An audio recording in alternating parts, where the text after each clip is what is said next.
guys, so you just saw we were at DPC. I'm gonna go ahead, pull the front pump out of this part. Obviously I'm going to inspect the overdrive clutches since we had a bunch of material in the magnet last time I pulled it. All right, you guys, you can see the color of that fluid is definitely warm, definitely dark from all the converter clutch material, so it's not a good thing. You can see I got my tool here. You guys remember last time we used it, I had to go to the store and get some grade 8 bolts because the crappy Chinese ones snapped. Well, since I can't get the transmission up off the furniture dolly right now, we're gonna go ahead and just suck all the fluid out of the pan using one of my transfer pump set up here. Not much copper material left whatsoever. So if you guys do remember, I didn't replace the stator bushings because they didn't look bad, but obviously the front one's worn. So one of the converter was causing a lot of heat on that input shaft there, but I don't see any marring on the drum. So all this material you guys are seeing, that is brand new torque converter material.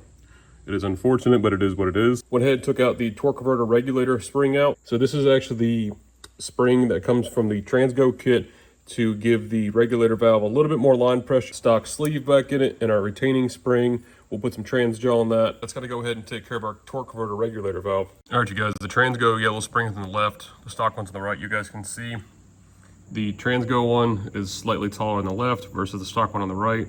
Also, you can look at how tight the coils are on the right versus how they're spaced out a little bit more on the left, meaning this is a little bit more of a higher spring rate on the left. You guys can see how the top is flat on the right and the other side is still round. All right, making good progress. Finally got those bushings out. If you guys have never taken bushings out of one of these stators, they are a pain in the butt. So you can see we have our bottom one here. We have our top one. You guys can dictate the top from the bottom. One has this little cutout. This will be the bottom of the stator that has the cutout. And then the top where the journal rides of the input shaft, that'll be this flat smooth one. All right, you guys, so I'm just taking a measurement here. There's really no set point, but I just like to have a reference for everything. So you guys can see I'm using my micrometer here, and I've got it bottomed out on the top of the bushing on the landing up here, the end of the stator. And you can see we're at 22.12 millimeters. So this is just a future reference for me. All right, you guys, quick update. We got both front and back stator bushings replaced. I went ahead and I took one of the old bushings because I don't have a driver just yet. That's the correct size, but this one's basically cut in half. The bottom of it's flat, so you guys can put it on a piece of quartz or marble or stone. Make sure it's level, and you guys can use it to drive the new bushing in. And a fun little fact, these are the actual original Ford bushings. I don't know if you guys can see that. There it is right there. You can see their original Ford bushing. So they served their job. All right, first pump mod we're going to do to this 4100 is the drain back system. These are known to blow the front seal out, and if you guys do that, you replace it, it still leaks. Well, it could be that the converter has so much fluid and it's trying to go through this small little orifice through the drain back right there in the front cover that it's actually blowing the seal out because that's the weakest link. First mod we're going to do, we're going to go ahead and enlarge this front drain back hole to 5/16 of an inch, about 1 3/8 depth. What I did to find that measurement was I stuck a scribe inside the hole, used my finger, and there we go. We have about 1 3/8. I'm going to go a little shy of that so we don't drill through our front pump cover. Now, that cavity drains through that hole there, which in turn drains through here. We need to go ahead and also enlarge this small hole to 5/16. Now, there's no depth on that hole. You guys just want to make sure you don't drill into the stator itself. So make sure when you guys are drilling, you can put on a drill press, or if you guys have a hand drill, just take your time and make sure you guys don't nick the corner of the stator. You do not want to break that mounting ear off. So you guys can see how much we enlarged that orifice there. Went ahead and deburred it with a long rat tail file. Look on the front side. You guys can see we didn't go through the casting on the front as well. And we didn't even hit the stator there. Is this front seal here. This is notorious for leaking. You can see this one has been taken out. We cleaned this up with some steel wool. Now, when you guys are replacing the front seal, make sure you guys choose a reputable brand. Use a Trantech seal. Don't use these cheap ones from O'Reilly. Get a nice seal. Usually Trantech is the one everybody likes to run. So when you guys go ahead and put that seal in, make sure you guys Loctite all the way around when you guys push that new seal in. That ensures that the seal is not going to leak. And also using a nice quality seal is going to make sure the seal inside actually seals to the hub of the converter.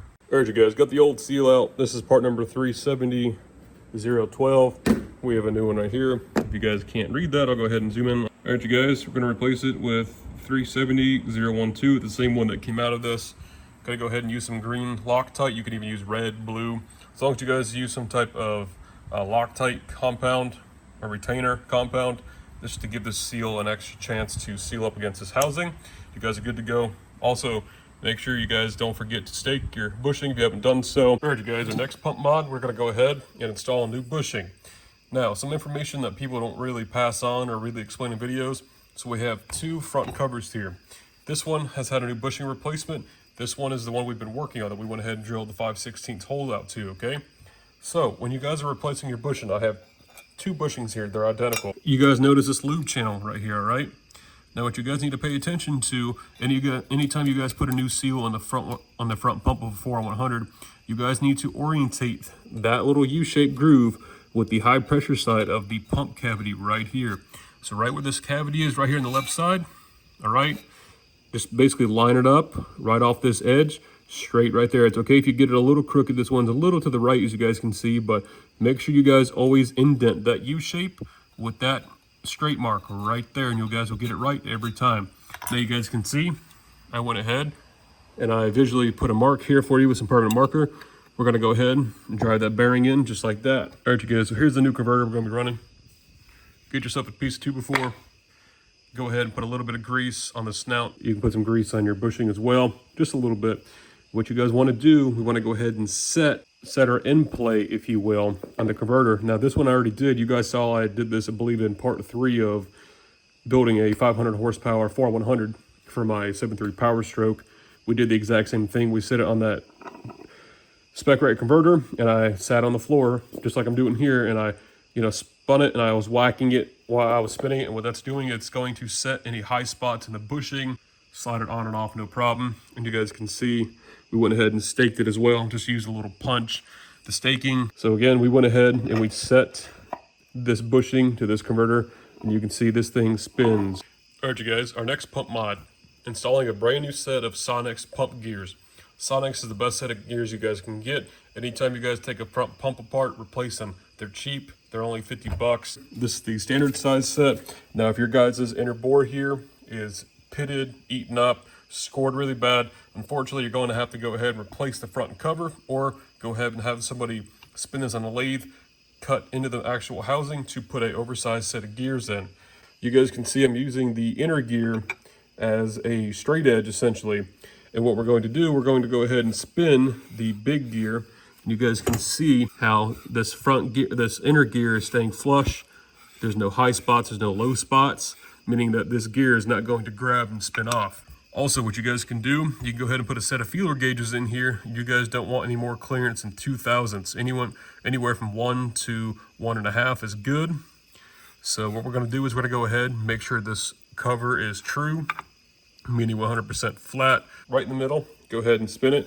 Make sure nothing is going to catch. You guys can see we have a 1.5 thousandths feeler gauge. We're gonna go ahead and go between the edge of the casting with the gear and the bottom of the straight edge. And our bigger gear, we're gonna go ahead and see if we can get the 1.5 thousandths feeler gauge underneath straight edge here. I'm gonna go ahead and hold it so it doesn't move. Even if I just use my finger back here, you can see it stops. Try to come in straight here, and I can't get that in there whatsoever. We'll check this side. And again, this is making sure that our housing is 100% flat across the board, with the most important cavity being our front pump area. So you guys can see this feeler gauge is not going through whatsoever. So another mod you can do to your 4-100 front pump is go ahead and port match. What I mean by that, in the front cover, you guys can see we went ahead and replaced our front bushing, staked it, and you guys can see I went ahead and port matched our drain valve to our bushing. Now this is a very common practice if you guys have the older style pump where you don't have the machine groove and you guys keep blowing seals out, or if your bushing starts to walk. Another tip you guys can do is if you guys don't have this lip on the inside, having a older style pump, like an E9 or an F5 for an example, you guys can go ahead and Loctite this inner bushing in, or you guys can even take a Dremel like I did here with a little reamer bit like I did as such, and you guys can go ahead, it looks like the 2 o'clock and the 7 o'clock, 8 o'clock position, and just make little cutouts, little grooves, just slots Okay, then you guys can go ahead and stake your bearing. So that's another thing you guys can do, but I just like to go ahead and just port match our drain valve to our bushing. I went ahead and deburred it. As you guys can see, there's nothing on the edge there hanging off. All right, the next best mod you can do to your front pump is the Sonex line to lube valve. This is for the E40D and 4100. You guys can see the stock is on the bottom. Pressure regulator valve. The top is the aftermarket Sonex line to lube pressure regulator valve. You guys can see the difference already. One has a machine groove, one has a machine groove back here. This has a hole machined into it. The stock one does not have the machining or the drilled hole. Now, what a line to lube valve does, essentially it does what it's titled. It keeps line to lube inside that circuit. Meaning if you were to have a collapsed circuit, a leaking circuit, your springs were weak inside your pressure regulator assembly, this line to lube valve has been machined. You guys can actually see light through it. This has been machined to allow fluid flow through the entire circuit, regardless if you guys have a leaking front pump assembly, a bad spring, your stock boost valve is leaking, something along those lines. So this line to lube valve is definitely one of the best things you guys can do to maintain pressure, keep cooler flow adequate, and also to keep the torque converter from getting overheated. The next best thing you guys can do is pair that line to lube valve we just talked about with the Sonex boost valve. This came inside this housing, so luckily we didn't have to buy this, but I'll throw a picture on the screen now. You guys can see they make two different variants. They make a solid billet piece, and then they make one with the two O-ring bosses here. Now, I like the O-ring design because even though our housing tested good, that bore could still have slight wear, and these O-rings are an extra seal protection to help maintain pressure. And also this boost valve has holes that are drilled all the way through on both sides, as you guys can see. And what this does, paired with the line to lube valve, it's going to maintain line pressure. Our converter is going to have plenty of flow. We're not going to have an overheated converter. Our cooler flow is going to be adequate. We're going to maintain pressure, and that's the best thing you guys can do for the pressure regulator side of the 4100 pump. All right, moving on to the back of the stator housing here. You guys can see this is the back of the stator where your two glands are for your seals that ride inside the coast clutch assembly. You guys can see this little guy right here that's hit my finger. This is called a drain valve. This one has already been done. You guys can see by the stake marks. What a drain valve does is it prevents fluid loss from the converter draining back to the pan, meaning your converter won't empty itself. There's actually a plastic valve in here that melts if you guys get it clogged, if the transmission gets too hot, if you guys are towing heavy, whatever the case may be, to cause the excess of heat. That plastic valve will actually collapse and it will cut off the cooler flow, meaning that you can't get any coolant to the converter or out of the converter to let it cool off. That drain back valve, again, keeps the converter from draining out when you guys park the vehicle. Also, it maintains line pressure. Doing that drain back valve here is a necessity. And also, here's the part number for that kit as well. All right, you guys, I'll save the best for last. Now, this is a controversial mod, but you guys can actually convert your pulse width modulated front pump to a on-off style pump. Here's a little insider information for you. All 7.3 Powerstroke transmissions were a factory pulse width modulated setup. Now the E40D, the earlier style transmission pumps, they were all a on-off style. Personally, I like the firmness, I like the shift strategy of an on-off versus a pulse width modulated. Pulse width modulated just feels too soft to me. It allows the converter to slip, causes heat, causes excessive wear, where on-off is actually better. You guys want the converter to lock instantly versus a gradual applied application, which is a pulse width modulated. Now you guys can do that by looking on your screen now. Transgo sells a kit, part number is 4100LU, that converts the PWM pump to a on-off style pump. Now you guys can see this orifice is the stock size orifice. I do not enlarge these when I convert these pumps from PWM to on-off. You don't want it to be too abrasive, but you want it to know, you guys want to be able to feel, hey, the converter locked. That was a good feeling. It was a firm, solid shift. So I leave the stock orifice, I run the conversion kits, and that's all I do to convert the pulse width modulated pump to a 4100 style pump. And then obviously tuning, you guys could get a custom tune to make the PWM setup lock 100%. But again, it's really not taking full efficiency of keeping that system in there when you guys could be more efficient by converting the pump from an on-off or from a PWM to an on-off. Now, all you E4OD guys that are running a F style or running an F5 style pump, you guys already have one step ahead of the game because all those F5 style pumps already were a on-off circuit. Now, you guys could interchange the pumps. They're identical. There's some internal changes, but the pumps are identical. So you could run a 4100 pump and an E4OD or an E4OD pump and a 4100, but it just doesn't make sense when there's readily more of the 4100 updated pumps. All right, you guys, gonna go ahead and vacuum test. So we got it calibrated, 0 PSI. We're up to 25 PSI. All right, so we're calibrated there. So let's go ahead and look at our orifice. Again, remember this hole here, that's gonna be the valve side. Let's go ahead. Hopefully you guys can see that I'm out of the way. You can see we're well above 20 pounds of vacuum. All right, let's go ahead and test the boost valve. Now remember, you guys gotta seal the hole in the bottom I told you about. Okay. Look at that. We're just shy of, again, like in the original video, 23 PSI. We go ahead and test all the other circuits just while we're here for shits and giggles. The torque converter regulator valve, maxed out at full vacuum. Look at that. Let's go ahead and check our control valve. Again, remember to plug that orifice with your finger. All right, we're right at 15 with that one. Got a good vacuum on that side. Let me go ahead and move down to the valve side. Look at that. We're maxing out the PSI gauge. All right, you guys, we got that new cup installed. There's the old one and the old valve. And they say 20 to 30 thousandths below the line there, as you guys can see. I grinded the tip off of this one, but just take your decking screw and you'll screw it through. It'll enlarge the orifice and the tip, which is fine. And you guys can screw it in a little bit, and you guys can essentially put it in there like that, screw it in, and then use a pair of needle nose pliers and use the stator as a fulcrum point, and you guys can pull up on it. So that's what I had to do there. So what I'm doing is I'm working one side to get rid of any burrs to make it nice and shiny, as you guys can see. We're not looking to get rid of the scratches, we're just deburring it. You guys can see all these little metal shavings that are coming off.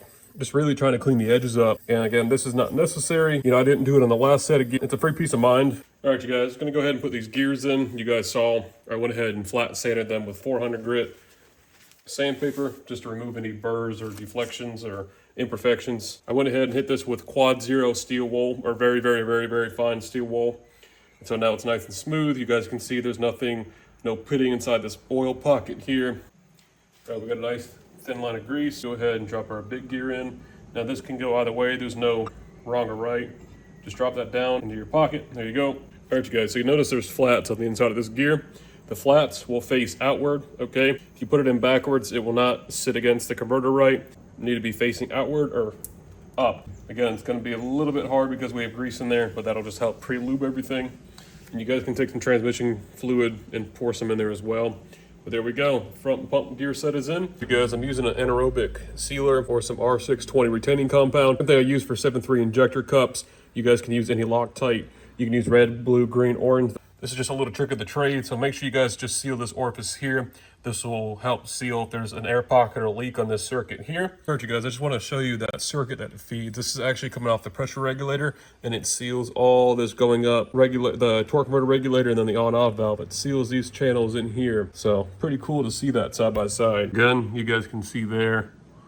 Sealer seals against that cavity. All right, you guys, you've seen this orange band I went over in part 2, I believe it was. I showed you 2 options. You can either use a band style, 2 7-inch worm clamps, or you guys can use a transmission case method, which I like, where you guys can sit this in here with the bolts in the back. I showed how to do that in part 2, but if you guys are on the table here, what I did was I have a hole drilled here on the end of my workbench so you can lay the front cover face down, and then went ahead and Loctited that area you guys saw, and then I put my orange band all the way around, and then these get torqued 20 foot-pounds from the inside, work our way out. All right, you guys, wanted to test the pump to the converter. Obviously I don't have any stator seals on it. Wanted to make sure we put the gear in correctly. And you guys can see our clearance would be about a finger. We're good to go. Turns nice and even. Gonna call that a win. This is the forward clutch pack. This is our rear steel. You guys can see these steels look brand new still. Some light scoring, but again, that's to be expected. Our clutch material here, nothing got hot. Again, these Borg Wargners are brown, and the tips on the inside are brown as well. As long as they're not black, as you guys can see. Same thing. Again, these clutches look damn good still. No steel. The friction. I'm going to say the transmission's fine. It makes me feel better seeing that these are in this good a shape. We're going to go ahead and slot these back in, put our snap ring back in. We're going to obviously change the filter, run a nice Dexron 3 fluid. We're going to go ahead and convert to that. I'll probably prematurely change it, probably put a couple hundred miles on it, change it again, because that fluid was pretty bad. So, but yeah, that's a really good sign. Pack put back in, as you guys can see. Make sure you put your dimple toward the 12 o'clock. Speed sensors back in, C-clips in, got the filter to fall down there. Just right now, look at all that bad fluid, as you guys can see. Ugh. All right, you guys, that was a quick video of the basic mods you guys can do to your front pump of your 4100 or your E4OD to make it last longer, have adequate cooler flow, and also to keep your converter from eating the seal or the converter from overheating. So hopefully you guys enjoyed this quick video. If you have any questions or comments, drop them down in the comment section below. And as always, guys, remember to leave a like, comment down below, subscribe, click the notification button. We'll see you guys in the next video.